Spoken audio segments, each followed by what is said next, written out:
नमस्कार, मैं आदित्य सिन्हा आप सभी का स्वागत करता हूं न्यूज 365 टाइम्स के स्पेशल पॉडकास्ट में। इस पॉडकास्ट में आज हम बात करने जा रहे हैं doctor Mukesh Kumar ji. Doctor Mukesh Kumar MD हैं केंद्रीय भंडार के, और आज हम इनसे विस्तृत चर्चा करेंगे देश के केंद्रीय भंडार जैसी संस्था के बारे में कि वो संस्था आखिर काम कैसे करती है और उस संस्था में काम करके मुकेश कुमार जी ने किन मापदंडों पर उस संस्था को विश्व स्तर पर ले जाने के लिए कार्य किए हैं। साथ ही केंद्रीय भंडार जैसी संस्था व्यापार में भी अपने हाथ आजमाने लगी है। आज की डेट में हमारे देशवासियों को काफी किफायती दरों पर इलाज मुहैया करा रही है। तो आइए आज हम स्वागत करते हैं डॉक्टर मुकेश कुमार जी का। स्वागत है सर आपका हमारे इस पॉडकास्ट में न्यूज 365 टाइम्स के। नमस्कार आदित्य जी। 360 न्यूज 365 टाइम्स के सभी दर्शकों को और आप सभी को और सभी देशवासियों को मैं नमन करता हूं, वंदन करता हूं और हाथ जोड़कर उनको प्रणाम करता हूं कि आपने हमें मौका दिया। जी सर, सबसे पहले मैं खाद्य भंडार के साथ आपके जुड़ाव की कहानी में जानना चाहूंगा कि आप कैसे जुड़े खाद्य भंडार के साथ। क्या कहानी है सर इसकी? धन्यवाद आदित्य जी। देखिए, मैं एक बहुत ही हम्बल बैकग्राउंड से आता हूं। गांव के एक प्राइमरी स्कूल में पढ़ा लिखा मैं, एक किसान परिवार से बिलोंग करता हूं। वहाँ से मैंने अपनी जर्नी की शुरुआत की। बल्कि जिस समय मैंने अपनी प्राइमरी एजुकेशन की शुरुआत की तो मेरे गांव में प्राइमरी स्कूल भी नहीं था उस समय पर। तो 1-1.5 किलोमीटर दूर, और कक्षा 1 से क्लासेस चलती थी तो 1-1.5 किलोमीटर जाना पड़ता था। और शारीरिक रूप से उस समय पर कोई बहुत ज़्यादा मैं ये नहीं था कि मैं अपना 2.5-3 किलो का बैग भी उठा पाऊँ। तो मेरे टीचर बहुत काइंड थे, वो मुझे अपने साथ लेके जाते थे हाथ पकड़ के, और रोजाना की ये जर्नी चली। वहां से मैंने अपनी शुरुआत की। अपनी सेकेंडरी तो सर आपने सरकारी स्कूल में सरकारी स्कूल में सरकारी स्कूल में बेसिक प्राइमरी पाठशाला जैसे बोलते थे, वहां से मैंने शुरुआत की अपना। और फिर इंटरमीडिएट क्लासेस तक मैंने यूपी में पढ़ाई किया। उसके बाद एयरफोर्स में मेरी सर्विस लगी, और वहाँ मैंने लगभग 23-24 साल सर्विस किया। उसके बाद मेरा यहाँ पे सिलेक्शन हुआ, मैंने अप्लाई किया। यहाँ सिलेक्शन के बाद मैंने यहाँ पे ज्वाइन किया। आपने एयरफोर्स को भी अपनी सेवाएं दी हैं 23-24 साल करीब। यस, मैंने बहुत ही अच्छा लगा सर, और बहुत ही गर्व महसूस हुआ है जान करके कि आज हम जिनका इंटरव्यू कर रहे हैं उन्होंने देश के लिए भी अपनी सेवाएं दी हैं, वो भी 24-25 साल लगातार। बहुत बड़ा समय होता है सर। सर मैं आगे आपसे जानना चाहूंगा, क्योंकि आप एयरफोर्स में रहे हैं और डिफेंस में रहे हैं, तो आपकी जो प्रबंधन शैली है सर वो कैसी रही है केंद्रीय भंडार में आने के बाद? मैनेजमेंट का स्टाइल क्या रहा है सर आपका? देखिए, जैसी हमारे देश की संस्कृति और प्रकृति है, वो कहती है कि आप सहज रहेंगे, तटस्थ रहेंगे, आप शालीन रहेंगे, आप विषय पर फोकस करेंगे, व्यक्तियों पर फोकस नहीं करेंगे, आप अपने एम पर फोकस करेंगे। उसी तरीके से वही शिक्षा दीक्षा हमने अपने समाज से, अपने पढ़ाई लिखाई से लिया। वही शैली हमको एयरफोर्स में सीखने को मिली कि हमेशा एम इम्पोर्टेंट होता है, बीच की बातें इम्पोर्टेंट नहीं होती हैं। तो उसी शैली के साथ हमने कार्य किया है। जी सर, सबसे बड़ी प्रेरणा जैसे मैं अपने लाइफ में देखता हूँ एपीजे अब्दुल कलाम है, एमएस धोनी है, इस तरीके के पर्सनालिटीज को हम एडमायर करते हैं अपने डे टू डे एक्टिविटीज को सही करने के लिए। तो सर आपके लिए कौन सबसे बड़े प्रेरणा स्रोत रहे आपकी जिंदगी में सर? ऐसे हर व्यक्ति आपको प्रेरणा दे के जाता है, उससे सीखने का आपको मौका मिलता है। तो हर दिन आप सीख रहे हैं, हर व्यक्ति से सीख रहे हैं। लेकिन देश के जितने भी जाने माने हस्तियां, जितने हमारे नेतृत्व रहे हैं आज तक, उन सभी से हमने कुछ ना कुछ सीखा है। लेकिन आज के नेतृत्व, जो कि आज परम आदरणीय मोदी जी देश का नेतृत्व कर रहे हैं, और श्री अमित शाह जी, जो कि प्रथम सहकारिता मंत्री हैं, जो आज तमाम सहकारिता जगत को आगे ले जाने का कार्य कर रहे हैं, उनसे हम जरूर प्रेरणा लेकर के आगे बढ़ने का कार्य कर रहे हैं। केंद्रीय भंडार किन लक्ष्यों की प्राप्ति के लिए आने वाले 5 सालों में काम करने वाला है, इसका कुछ एक वो ब्यौरा दे सकते हैं क्या सर आप? हमने आने के साथ ही जब केंद्रीय भंडार ज्वाइन किया उसके बाद से ही हमने कहा कि हमारे ऑब्जेक्ट्स को डाइवर्सिफाई करने की जरूरत है। किसी एक रास्ते से चलते रहना से आपकी बहुत ज्यादा प्रगति की संभावनाएं नहीं रहती, आप मोनोटोनस हो जाते हैं। तो हमने डाइवर्सिफिकेशन के लिए काम किया। हमने अभी भी बायलॉज में अमेंडमेंट करके बहुत सारे सेक्टर्स में प्रवेश करने की कोशिश की। पहली बार देश के और सहकारिता में केंद्रीय भंडार के इतिहास में हमने पहली बार एक्सपोर्ट का काम किया। तो हम चाहते हैं कि समग्र विकास अगर करना है, देश को अगर आत्मनिर्भर बनाना है, देश को अगर सहकार से समृद्धि के नारे को साकार करना है, तो हम सभी को मिलजुल करके आगे बढ़ना होगा। और उसमें हर एक कोई भी सेक्टर, जैसे कहते हैं कि कोई भी कार्य अछूत नहीं है, कोई व्यक्ति अछूत नहीं है, तो इसलिए हमें सभी को साथ में लेकर के चलते हुए, जो कि सहकारिता का सिद्धांत भी है, 1 for all, all for one, and आप सभी को साथ में लेकर के जो एक सामाजिक अगर ये कहेंगे प्रगति की तरफ चलना है और देश को आगे लेके जाना है, विश्व में विश्व शक्ति बनना है, 2047 में भारत को आगे अग्रे पंक्ति में ले जाकर के खड़ा करना है सबसे आगे, तो उसके लिए हम सबको मिलकर के कार्य करना होगा। और ऐसी ही हमें प्रेरणा नेतृत्व से मिल रही है, भारत के प्रधानमंत्री से मिल रही है। सर जैसे कि आपने अभी बताया कि अमित शाह जी सहकारिता मंत्री हैं और उनका लगातार सहयोग आपके संस्था को मिलता रहता होगा, तो मैं जानना चाहूंगा कि सर अमित शाह जैसे पर्सनालिटी का मंत्री होना और उनके दिशा निर्देश में काम करना कितना महत्वपूर्ण हो जाता है आज के दौर में?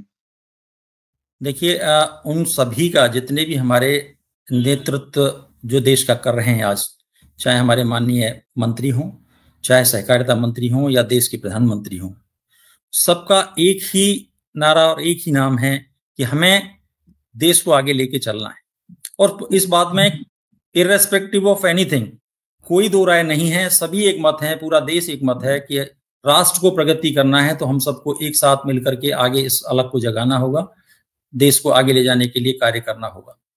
और सहकारिता उसमें एक बहुत बड़ा अपनी भूमिका उसकी रही है, जिसको अच्छे से आज के नेतृत्व ने पहचाना है।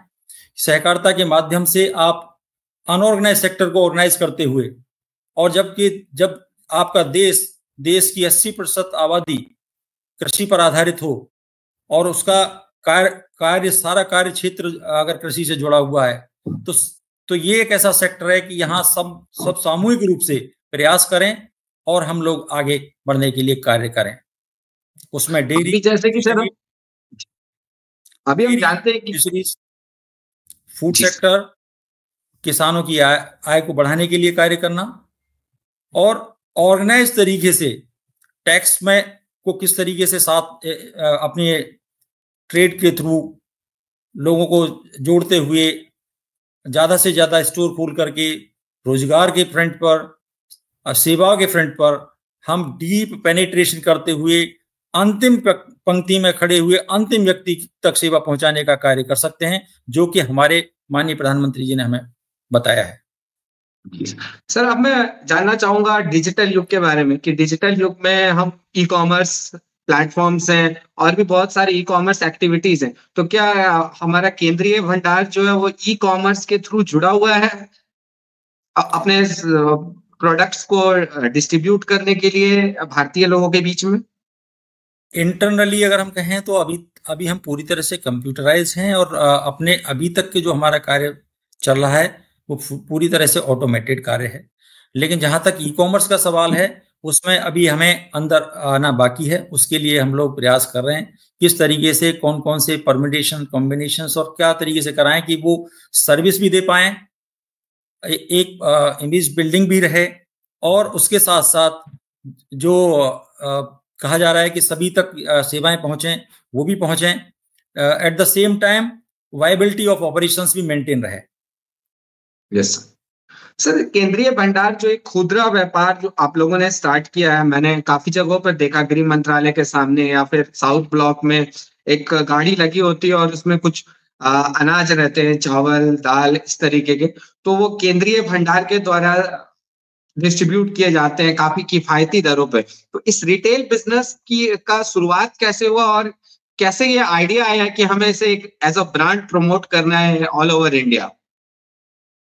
देखिए 1963 में केंद्रीय भंडार की स्थापना हुई एक वेलफेयर प्रोजेक्ट के तौर पर, और आज भी उसी तरीके से, उसी मंशा के साथ, उसी नीति और उसी नियत के साथ केंद्रीय भंडार कार्य कर रहा है और एक वेलफेयर प्रोजेक्ट की तरह ही हम लोग कार्य करते हैं। हमारा जो मेन मकसद है वो प्रॉफिटरिंग नहीं है, हमारा है कि सेवा पहुंचे, सहायता पहुंचे और कम से कम दाम पर हम लोगों तक चीजें पहुंचा पाएं। उसी तरीके से हम लोग अपने एक रिटेल चेन चला रहे हैं। 1963 में, उस समय अगर आप उस समय का परिदृश्य देखें कि हमारे जो सरकारी कर्मचारी होते थे, जिन कॉलोनियों में रहते थे, वहां पर बहुत ज्यादा मार्केट वगैरह नहीं थे। और आज भी अगर आप देखें तो गुणवत्ता की वस्तुएं कम कीमत पर अगर आप देखें तो वो मिलने के लिए भी, अगर जहां कहीं भी हम हैं तो आप पाएंगे कि हमारी वस्तुएं गुणवत्ता के आधार पर सबसे अच्छी हैं।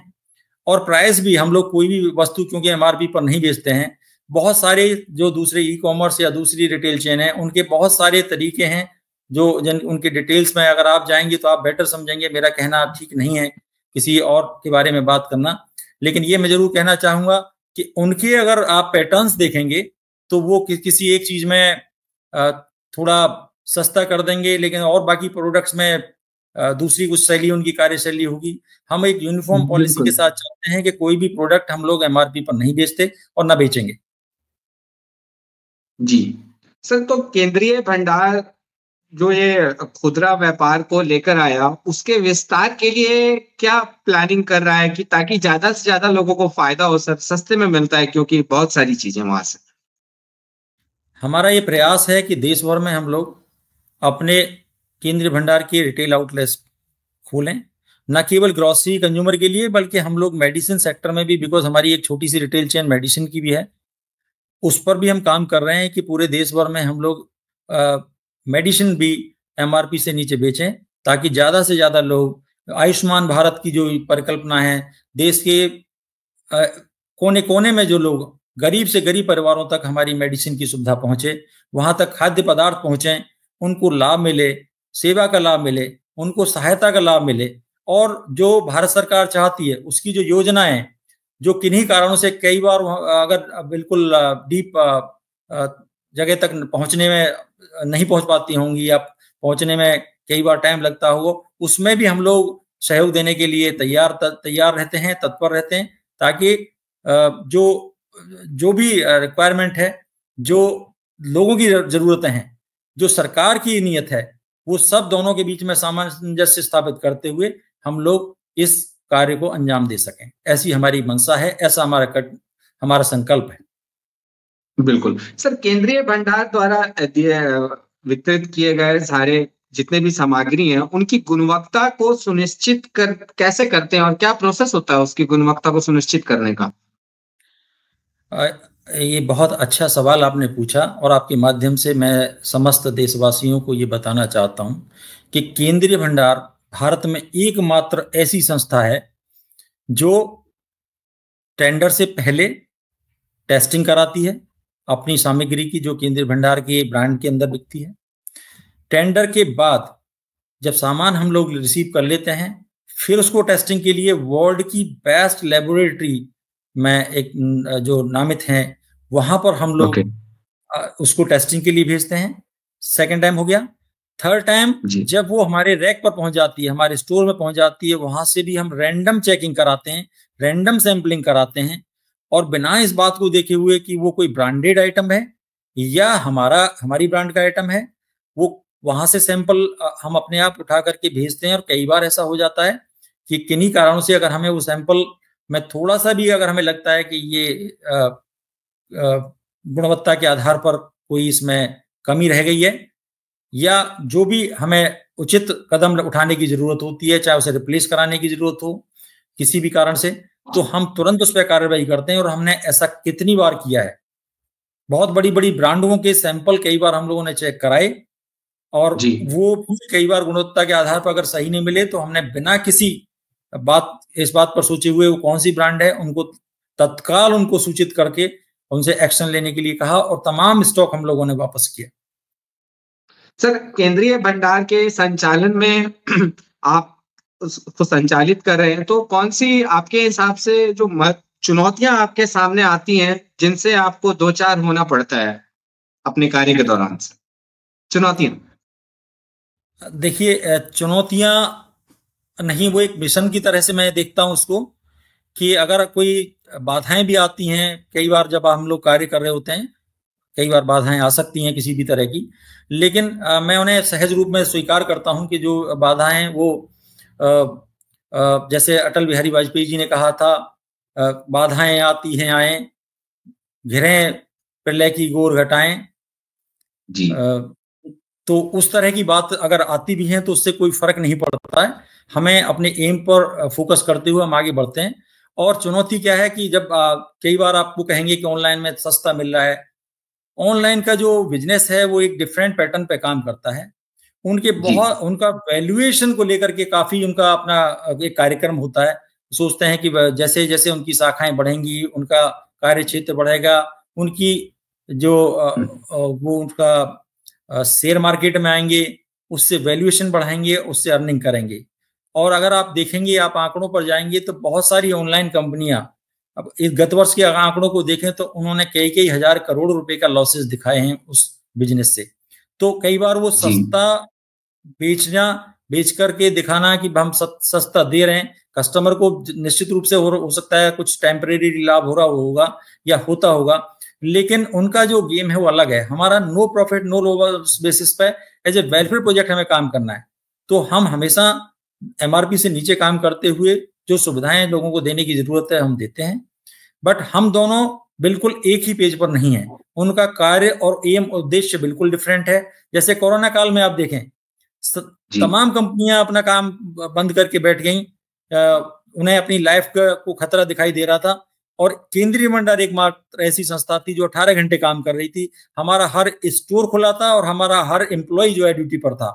तो हम जान का जोखिम उठाने में हमें कोई दिक्कत नहीं आती। हम तो बचपन से ये सीखा है और अभी पीछे पूरा जिंदगी इसी काम में खपाई है कि जान का जोखिम हमारे लिए महत्वपूर्ण नहीं है, सेवा बहुत महत्वपूर्ण है, देश सेवा महत्वपूर्ण है, हमारे देश के नागरिक महत्वपूर्ण है, उन तक जो भी सामग्री पहुंचाना है वो महत्वपूर्ण है, क्योंकि उनकी जो उम्मीदें हैं वो केवल हमारे पीस टाइम के लिए नहीं है, वो किसी भी टाइम पर, कोई भी समय हो, कोई भी संकट की घड़ी हो, वो केंद्रीय भंडार की तरफ ऐसे देखते हैं जैसे कि पूरा देश फौज की तरफ देखता है।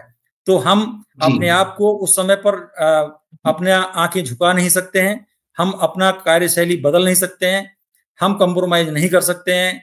हमने इसलिए पूरे कोरोना काल में लगातार हम लोगों ने सेवाएं दी, और मेरी तो लगभग 17-18 घंटे मेरी वर्किंग उस समय पर रही। ऑफिस के अंदर हम रहते थे और जितने भी लोग आते थे उनकी बात सुनना और समस्त सामग्री घर घर तक पहुंचाना हम लोग करते थे अपनी गाड़ियों से।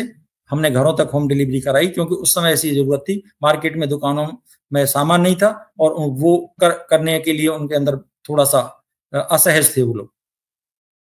जी सर, आप केंद्रीय भंडार से इतर भी आप एक अपनी खुद की आपकी जिंदगी आप जीते होंगे, तो मैं कुछ जानना चाहता हूं कि इस दौड़ भाग से दूर आप किन गतिविधियों में शामिल होते हैं जिससे आपका मनोरंजन होता हो या आप थोड़े रिलैक्स महसूस करते हो इतने स्ट्रेसफुल जिंदगी में? सर, स्ट्रेस नहीं, ये एक आनंद का विषय है कि किस्मत और भगवान आपको सेवा का मौका हमेशा नहीं देते हैं। ये हमारे लिए गौरव की बात है कि बहुत सारे लोग देश के लिए जीते हैं, बहुत सारे लोग